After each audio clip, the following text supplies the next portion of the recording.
শূন্যের গেরো বামেরা কাটাতে 100% কাট। হ্যাঁ, তুমি কনফিডেন্ট? 100%। আর পানিহাটি নিয়ে 100%। আমি বিভিন্ন জায়গায় আলোচনা শুনছিলাম যে ডোমকল, রানীনগর, উত্তরপাড়া, পানিহাটি, মানিকচক এই সকল জায়গায় বামেরা ভালো রেজাল্ট করবে। প্রত্যাশার চাপ তোমার উপরে বেশি তাহলে? না, এটা আমার ব্যক্তির ব্যাপার নয়। প্রত্যাশার চাপ, সাধারণ মানুষের চাপ বামপন্থীদের ওপর বেশি, সিপিআইএম এর ওপর বেশি, যে এরা পারবে করতে।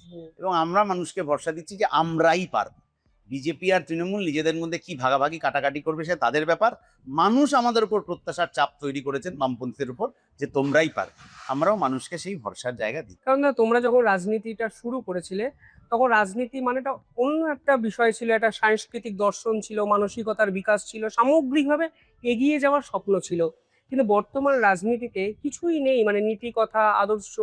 দিনের শেষে হাহাকার শূন্য একটা কঙ্কালসার সমাজ।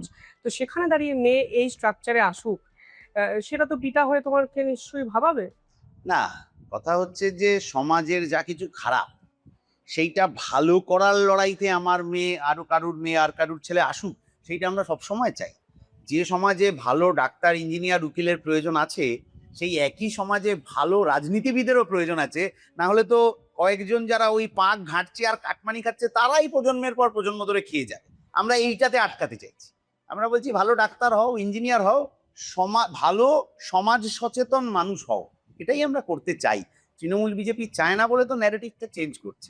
তুমি যদি বামেদের শেষ 10 বছরটা একটা স্যাম্পেলের হিসেবে দেখো, এটা হচ্ছে তখন তৃণমূল প্রচার করতো বিরোধী দল হিসেবে বামেরা অত হাজার কারখানা বন্ধ করেছে, বামপন্থীরা পাল্টা প্রচার করতো এই এই এই এই কারখানা আমরা খুলেছি। তাহলে তখন ন্যারেটিভটা ছিল সরকার বনাম বিরোধী, যে কারখানা হবে কি হবে না, মানে কাজ হবে কি হবে না। এখন ন্যারেটিভটা হয়ে গেছে মন্দির হবে না মসজিদ হবে।